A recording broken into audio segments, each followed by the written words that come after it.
Going for you guys lately? Kids are doing a good job.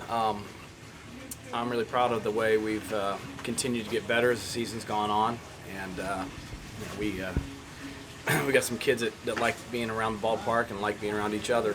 And anytime you get that vibe, the putting the work in with them is a lot of fun. And it's easy to believe in kids like that. It's easy to write their name in the lineup and be excited to go out and compete alongside them. So it's been a good group, and obviously with exams behind us now, the kids get a chance to shift their focus a little bit more to the baseball side of this, preparation side, rest, recovery side, and kind of makes you realize just how hard these kids push it academically and socially to be student athletes. So I'm glad for them to clear that schedule out a little bit and give them a chance to focus here on baseball down the home stretch. Obviously, the whole Big 12 is a test, but to have a team like Baylor to finish right before the postseason, do you like that challenge for your guys?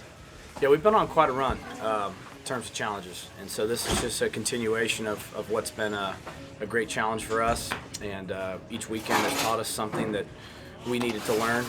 It's exposed us in areas where we can improve, and it's confirmed for us at times the things that we're good at.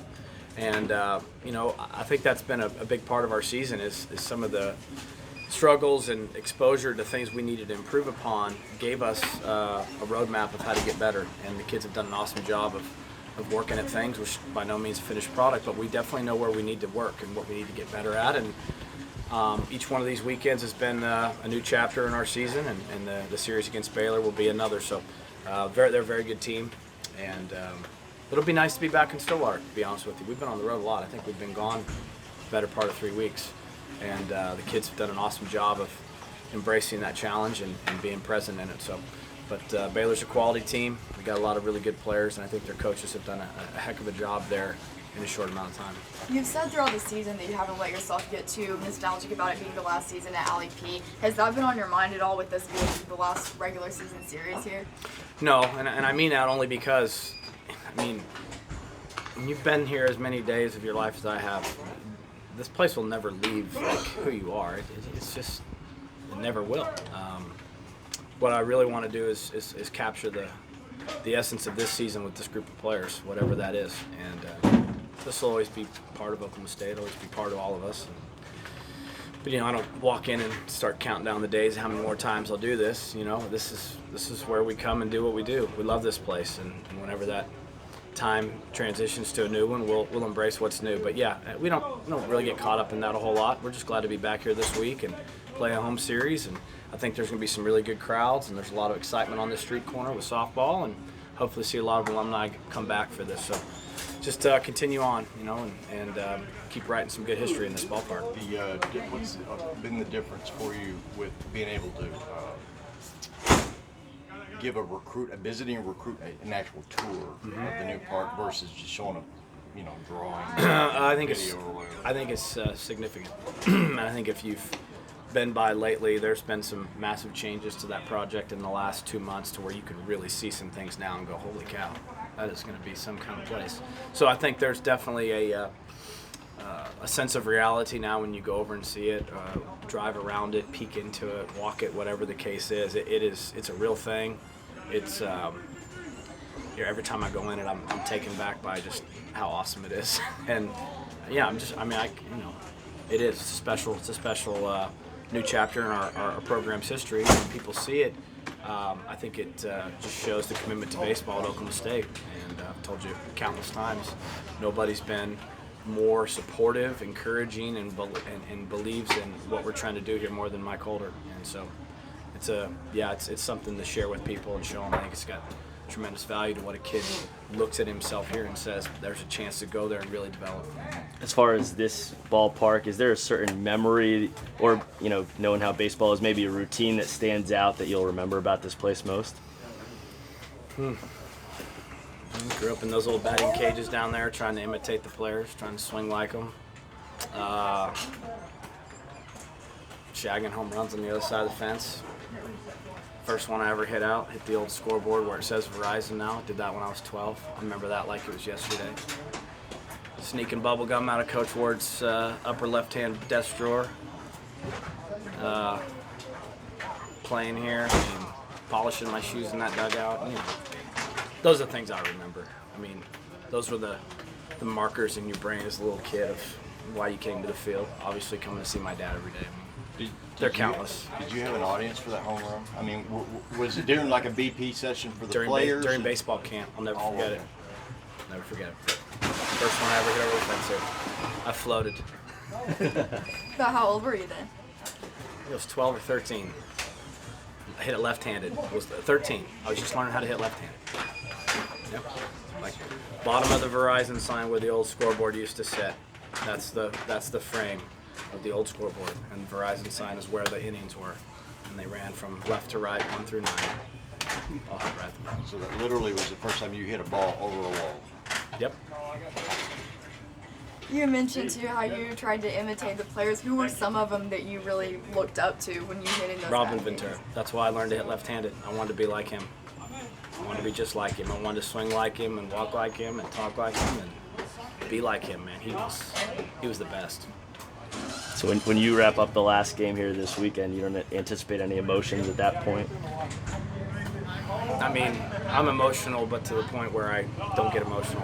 I mean, my emotions are all internal, and at the end of the day, when you can go to bed and be proud, that's when that's when you feel good about delivering on what means so much to you during the day, and while you're going through it, you have to be present and can't get caught up in it, I guess is how I would best describe it. My emotions are normally, at the end of the day, just feeling good about what we're doing and why we're doing it, and making sure the players are as thrilled with this as I was when I did it, and then just making the program and the people that follow it proud.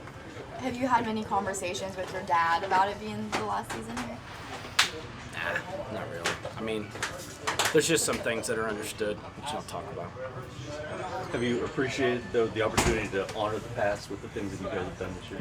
Very much, yes. That's been one of the coolest things that's happened in 7 years of coaching here, is seeing guys come back. Pete, that was pretty cool. He hadn't been back in a long time, and he was so happy to be back. That was what was so great about it. Seeing Coach Ward back, I mean, that means a lot to me. He built this place, and anything that happens here moving forward will be built on the foundation that he laid here. And then just the 1959 team, those gentlemen, their families, that was so awesome. And then the countless players that have come back through and share their moments and memories. So, pretty I cool. don't think younger fans or younger baseball people understand the level of rock stardom that guys like Incaviglia and Ventura Yeah. achieved in the 80s. Yeah, I mean, they probably don't, and that's a shame. But I mean, I would liken it to Zion Williamson now, or like a Heisman Trophy winner. I mean, Pete and Robin were Heisman Trophy winners. They were the king of their sport. They were the guy that all the other athletes in the sport looked at and said, "How?" They were that good. Yes, but yeah, I mean, you could paint the picture of those guys in so many ways. And I mean, not only were Pete and Robin amazing, but the other first-team All-Americans and teams that rolled through here, and the 16 straight conference titles and the 8 straight trips to Omaha. Those are some things that were very uncommon. There was greatness occurring here that had never been seen before. So to be a little kid watching it, I didn't know any better. I was just amazed by it and wanted to understand how it was happening, and so desperately wanted to be a part of it. And then when time came and I was of age and I got a chance to do it, it was kind of like, all right, now I got to make sure I don't screw up what all these other guys have done. And that's a pretty big responsibility as a player. And then now as a coach, that's all I've been. When Rob and I came back within a matter of 48 hours, hired basically, one day after the next. It's just really to come back and take care of this place. For 20-something years, if you look at the bigger picture, this place has been a construction zone really for 22 years, whatever. You go back to the start of the Galarraga project. So I think this one was really important to Holder, personally, to get this done. Sure. There's other stuff that can be done, Yeah. but I know he was really, really driven to get this done. Yes. The thing that people just simply can't understand about him is everything's important to him. Everything Oklahoma State matters to him. There's not a single sport on this campus that he doesn't want to have a chance to chase a championship. And it's not just talk. You see it in his actions, in the way he supports the student athletes, he cares about our athletes in so many strong, positive ways. And the baseball project has been important to him. It's been something that we've talked about together countless times over the last 7 years. And it's been something that he assured me we could do and promised me we would chase excellence and we wouldn't compromise. And man, he has been true to his word and true to our players, and pretty lucky. I mean, you don't get that opportunity very often in college athletics to coach a sport and have your athletic director care that much about what you're trying to do. So I know that. Trust me, I'm well aware of how fortunate we are. It doesn't go unnoticed for us. That's Well, I for just sure. think with what you've done with baseball or doing with baseball, it puts OSU in the top. On the top level with facilities. Yeah, I mean, there's no doubt. I We're gonna all be. facilities, Yeah, when it just, when people come to our community and haven't been here before, they will walk in like, oh my gosh, I had no earthly idea it was like this. And then when our kids go to other people's campuses, reputable universities, and they walk in like, oh, well, this place isn't quite like ours. And like, yeah, fellas, we got some pretty amazing stuff. So the players notice it, and I think the visitors come in and they're taken back by it. So we have a lot to be thankful for here.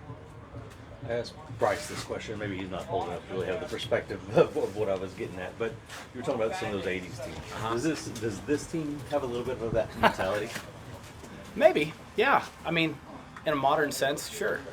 They're close. These kids like each other. They do. They're a little bit bigger and burlier and willing to give each other a hard time. It's a message of love each day of how much they like being around each other. If you're part of this group and someone doesn't give you a hard time, you better worry about it, because it means you're not one of us. They like each other, and they like the time together, and they're my kind of kids, man. They're a little bit rowdy in a fun way, and they like to work, and they like to be out here, and that's a big deal to them. They take a lot of pride in this, and just some really strong relationships across the group. When you're in college for 3 or 4 years together, and you've lived amongst each other for 2 or 3 or 4 of those years and played together, that's the way it's supposed to be, right? And I think when you get those bonds across the team, that's when you see kids really pull together and give it their all for each other. So yeah, I do. I think there's some commonalities to this particular group, and they're a bigger group, man. Big physical kids, which kind of in the '80s, people might have said, play Oklahoma State, you better be ready to deal with some bigger guys that have some strength, and so yeah, there's some similarities for sure. One of the guys who seems to really fit that description is Colin. I know he got a little banged up in that Sunday game. What's his status like right now? Day to day, but if it was a hacky sack game, he'd be playing, so that's good. Just go one day at a time. If there's any way he can play, he'll play. You mentioned all year focusing on the next pitch. Have you had any conversations with the guys that the Big 12 is still on the table? Nope. That's really not important right now. Practice today is, and then practice tomorrow is, and then playing good on Thursday. And if we keep doing that, then maybe that happens. But if we talk about that and forget to get better the next 3 days, that won't happen. And I don't say that to be dismissive of your question, but I, honest to God, believe that. And that's how I live, and that's how I want them to live, and that's how we coach. And I've been around some programs that get a little full of themselves and talk about things down the road, and they forget to be present, and they look up, and all those things they talked about didn't ever happen. And the teams I've been on that have had great success have never really gotten too far ahead. They just have been really, really committed to what matters. And for this group and these kids, they know what matters is today, because that's what we have. So I'm just going to ask them to stay with that if we can. Sometimes things happen to get you distracted, but we're going to fight like crazy to stay focused, right? And that's just more of our outlook, I would say. I believe that's the right way to do it. Houston's one of the only younger guys who's been able to break into the lineup. How have you liked his freshman season, and how have you seen him kind of mesh with those older guys? Really impressed, to be honest with you. I've been really impressed. He's a good player who I think someday, if he'll continue to progress and stay focused, could really, really, really do a lot of things very well. He already shows you glimpses at times of great speed. He'll make a great play. He'll show you a great arm. He'll make contact. He'll hit a ball in the gap, and you're sitting there going, this little guy gets it, right? Been durable, resilient, and I think he will continue to get better because I think he's wired correctly. And what I mean by that is I think inside him, he understands that he can get better if he focuses on the right things. So, been very impressed by him. Joe Linhart had obviously a good career up and down to different roles, but what's kind of your thoughts on his career looking back? It's kind of He just finished his senior year with a 4.0 in back-to-back semesters. I would tell you that alone confirms that he's came in as a boy and he's left as a man. I mean, and what I mean by that is he really understands what makes him tick. And if we can leave college knowing that as 22, 23-year-old people, man, we got a shot to go do something awesome. What he's done on the field has been very good. He's been versatile. He's been team-oriented. He's been successful. His greatest contribution has been his smile and his energy. I mean, every group has to have somebody that come good, bad, or indifferent, smiles, that finds the the silver lining. And every time something good happens, Joe's out there swinging his towel. If you want to know how the team's doing, just look for Joe and find him with his towel. That's what I'll always remember.